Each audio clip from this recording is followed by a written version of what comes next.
आइए दोस्तों, दरियाए चिनाब के किनारों पर जन्म लेने वाली मोहब्बत, अलमिए और रूहानियत की इस अजीम दास्तान में चलते हैं जो सदियों से पंजाब की फ़िज़ाओं में गूंज रही है। ये महज कोई आम सी कहानी नहीं है। आज हम इसे एक पुराने जहां दीदा पंजाबी किस्सा गो की नज़र से देखेंगे। हीर और रांझा का नाम सुनते ही जहन में क्या आता है? एक ऐसी लाजवाल मोहब्बत का खाका जिसने मौत को शिकस्त देकर अब्दियत हासिल कर ली। तो चलिए इस सहरंगेज सफ़र का आगाज़ करते हैं। अब देखिए, ये लोक दास्तान तो तवील अरसे तक जुबानी रिवायात का ही हिस्सा रही, सीना ब सीना चलती रही और कई मकामी शोरा ने इसे अपने अपने अंदाज में गाया। लेकिन पता है, इस कहानी में असल मोड़ कब आया? 1766 में। ये साल एक तारीखी हैसियत रखता है क्योंकि इसी साल अजीम सूफी शायर सैयद वारिस शाह ने इस दास्तान को अपने शाहकार की सूरत में हमेशा के लिए महफूज कर दिया। वारिस शाह के कलम का जादू ही था जिसने इस कहानी को महज एक रोमांस से निकालकर एक गहरे सूफियाना फलसफे में ढाल दिया और इसे पंजाब की सकाफत का ऐसा हिस्सा बना दिया जो रहती दुनिया तक अमर हो गया। हिस्सा अव्वल, चिनाब के किनारे, मोहब्बत की इब्तिदा। वक्त का बहिया हमें 18वीं सदी के पंजाब में ले जाता है। दरियाए चिनाब के करीब एक पुराना सा गांव है, तख्त हज़ारा, जहां इस अजीम दास्तान का बीज बोया गया। दीदू रांझा, जो अपने 8 भाइयों में सबसे छोटा और लाडला था, ज़मीनों और खेतीबाड़ी की परवाह नहीं करता था। वो एक फनकाराना रूह का मालिक था। उसकी कुल कायनात उसकी वंजली यानी बांसुरी थी, जिससे वो ऐसी दर्द भरी धुनें बिखेरता कि सुनने वाले खो जाते। दरअसल ये बांसुरी 2 मुख्तलिफ दुनियाओं यानी मादी और रूहानी दुनिया के दरमियान एक पुल की हैसियत रखती थी। दूसरी तरफ उसके बड़े भाई और भाभियां बिल्कुल दुनियावी सोच वाले थे। वालिद की वफ़ात के बाद उनके तानों और रवैये ने रांझा को इतना दिल बर्दाश्ता किया कि उसने अपनी विरासत की बंजर ज़मीन वहीं छोड़ी और झंग की तरफ एक अनजाने सफ़र पर निकल पड़ा। और यहीं से तकदीर अपना खेल शुरू करती है। झंग के पत्तन पर पहुंचकर थका हारा रांझा नदी किनारे बंधी एक सजी सजाई रेशमी बेड़ी यानी कश्ती में सो गया। ये कश्ती इलाके के अमीर तरीन चौधरी चूचक सियाल की बेटी हीर की थी। अब आप खुद सोचिए, जब हीर ने एक अजनबी को अपनी कश्ती में सोते पाया तो उसका गयूर मिजाज गुस्से से भड़क उठा। उसने मारने के लिए छड़ी उठाई ही थी कि रांझा की आंख खुल गई। उसने मुस्कुराकर अपनी बांसुरी होंठों से लगा ली और यकीन मानिए, इस बांसुरी की जादुई धुन ने हीर के सारे गुस्से को पिघला कर रख दिया। एक उठी हुई छड़ी बस एक ही पल में मोहब्बत की बेदारी में बदल गई। ये मोहब्बत 18वीं सदी के रिवायती देहाती पसे मंजर में परवान चढ़ी। रांझा ने हीर के करीब रहने का क्या बहाना ढूंढा? इसने चौधरी चूचक की भैंसें चराने वाले चाक की मुलाजमत इख्तियार कर ली। रोजाना रांझा भैंसें लेकर दरिया के बेले यानी जंगल में जाता और हीर रोजाना अपने हाथों से घी, चीनी और रोटी से तैयार की गई मीठी चोरी बनाकर उसे खिलाने पहुंचती। क्या खूबसूरत दौर था वो, जब वो दोनों दुनिया से बेखबर जंगल की खामोशी में एक दूसरे की कुर्बत के गीत गाते थे। हिस्सा दोम, मुआशरा और जुदाई, समाजी उसूल और रिवायात। लेकिन खैर, जैसा कि होता है, मोहब्बत की ये पुरसुकून फिजा ज्यादा देर तक कायम नहीं रह सकी।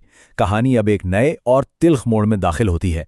हर कहानी में एक विलन होता है ना। यहाँ ये किरदार हीर के लंगड़े चचा कैदो ने अदा किया। कैदो इंतहाई मक्कार था और इस हासिदाना सामाजी सोच की नुमाइंदगी करता था जो किसी की खुशी बर्दाश्त नहीं कर सकती। उसे हीर की इन मुलाकातों पर शक हुआ। एक दिन उसने छुपकर बेले में उन्हें देख लिया, सबूत के तौर पर हीर की लाई हुई चोरी चुराई और सीधा हीर के बाप के पास जाकर सब कुछ सच सच बता दिया।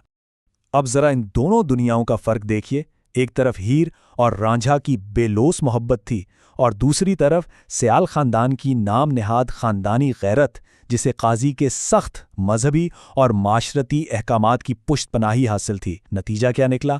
खानदान ने रांझा को गांव से निकाल दिया और हीर को घर में कैद कर लिया। फिर इंतहाई बेदर्दी से हीर का जबरदस्ती निकाह रंगपुर के एक अमीर जमींदार सैयदा खेड़ा से कर दिया गया। लेकिन हीर तो दिलो जान से रांझा की हो चुकी थी। पंजाबी रिवायात बताती हैं कि डोली में बैठते हुए हीर की चीखों ने आसमान हिला दिया था, क्योंकि वो किसी और की होने का तसव्वुर भी नहीं कर सकती थी। हिस्सा सोम, जोगी का रास्ता, रांझा की फकीरी। इधर रांझा पर क्या गुजरी? हीर की जुदाई ने उसकी दुनिया ही उजाड़ दी। वो मादी दुनिया से मुकम्मल कटकर फकीरी के रास्ते पर चल पड़ा। अपना दुख लिए वो जेहलम में टिल्ला जोगियां पहुंचा, जो जोगियों का बहुत बड़ा मरकज था। वहां उसकी मुलाकात साधु बाबा गोरखनाथ से हुई, जिन्होंने इसका सच्चा इश्क देखकर उसे अपना शागिर्द बना लिया। रांझा ने एक सच्चा जोगी बनने के लिए सख्त जिस्मानी तकलीफें सहीं, अपने कान छदवाए और उनमें मिट्टी के बड़े बड़े कुंडल, जिन्हें मंदरा कहते हैं, वो पहन लिए, जिस्म पर राख मिली, भगवा लिबास पहना और यूं तख्त हजारा का लाडला धीधु रांझा मोहब्बत का एक फकीर जोगी बन गया। और फिर ये जोगी गांव-गांव भीख मांगता, खाक छानता, बिलाखिर रंगपुर पहुंच गया। जी हां, खेड़ों के दरवाजे पर एक मांगने वाले फकीर के रूप में। लेकिन आपको पता है कि मोहब्बत की आंखें कभी धोखा नहीं खाती। हीर की एक बहुत ही समझदार और तेज तरार नंद थी, सेहती। उसने इस भेस के बावजूद रांझा को पहचान लिया और फैसला किया कि वो इन सच्चे आशिकों को मिलाने में इनकी मदद करेगी। और फिर सेहती ने बनाया फरार का एक जबरदस्त मास्टर प्लान। उसने एक रात शोर मचा दिया कि हीर को एक जहरीले सांप ने डस लिया है और जानबूझकर ये शर्त रख दी कि इसका इलाज सिर्फ वही जोगी कर सकता है जो बाहर डेरा जमाए बैठा है। खेरों ने घबराहट में फौरन रांझा को अंदर बुला लिया और बस फिर क्या था, इसी रात के अंधेरे का फायदा उठाते हुए हीर और रांझा सेहती की मदद से खेड़ों की कैद से कामयाबी के साथ फरार हो गए। हिस्सा चहारुम, एक दर्दनाक अंजाम, मोहब्बत का अलमिया। लेकिन इनकी ये आज़ादी और खुशी बस चंद लम्हों की थी। गुस्से में पागल खेड़ों ने उनका पीछा किया और उन्हें पकड़कर इलाके के राजा की अदालत में पेश कर दिया। लेकिन यहाँ कहानी ने एक इंतहाई हैरानकुन करवट ली। राजा ने जब हीर और रांझा का बेलूस इश्क देखा ना, तो उसने सारे मुआशरती दबाव को ठुकरा दिया और खेड़ों के खिलाफ फैसला सुना दिया। राजा ने हीर को बाइज्जत तरीके से झंग वापस भेजा ताकि रांझा तख्त हजारा जाए, बाकायदा अपनी बारात लेकर आए और वो इज्जत से शादी कर सके। बज़ाहिर ऐसा लगा जैसे मोहब्बत जीत गई है, लेकिन हकीकत कुछ और ही थी। सयाल खानदान ने राजा का फैसला मानने का महज दिखावा किया था। उनकी झूठी गैरत अंदर ही अंदर उबल रही थी और इसी खानदानी इज्जत को बचाने के नाम पर इसी चाचा कैदू ने एक ऐसा गद्दारी से भरा और नाकाबिले माफ़ी मंसूबा बनाया जिसने इस दास्तान को हमेशा के लिए एक अलमिये में बदल दिया। ये वो लम्हा है जिसे सुनकर आज भी कलेजा कांप उठता है। कैदू ने मक्कारी से हीर की शादी की तैयारियों के दौरान उसकी उसी मीठी चोरी में जहर मिला दिया जो कभी उनकी मोहब्बत की निशानी हुआ करती थी। रांझा बारात लेकर पहुंचने ही वाला था कि हीर ने वो जहरीली चोरी खा ली और इस जालिम मौशने की भेंट चढ़ते हुए तड़प तड़प कर जान दे दी। जरा तसव्वुर कीजिए इस मंजर का। जब रांझा खुशी खुशी दुल्हा बनकर झंग पहुंचा तो उसे अपनी दुल्हन नहीं, उसकी लाश मिली। उसका दिल पाश पाश हो गया। उसे दुनिया की हर चीज़ बेमाने लगने लगी। रांझा ने खामोशी से हीर के पास बैठकर उसी जहरीली छुरी का बचा हुआ हिस्सा खाया और अपनी हीर के साथ ही अबदियत की नींद सो गया। बज़ाहिर ये दो जिस्मों का दर्दनाक अंजाम था, लेकिन हकीकत में ये एक लाफानी मिलाप की शुरुआत थी। हिस्सा पंजम, अबदी रूहानी इस्तियारा, रूह और रब का ताल्लुक। हम इस कहानी को महज एक दुनियावी मौत समझकर ख़त्म नहीं कर सकते। वारिस शाह के कलाम में ये ज़ाहिरी अलमिया एक बहुत गहरे रूहानी इस्तारे की अक्कासी करता है।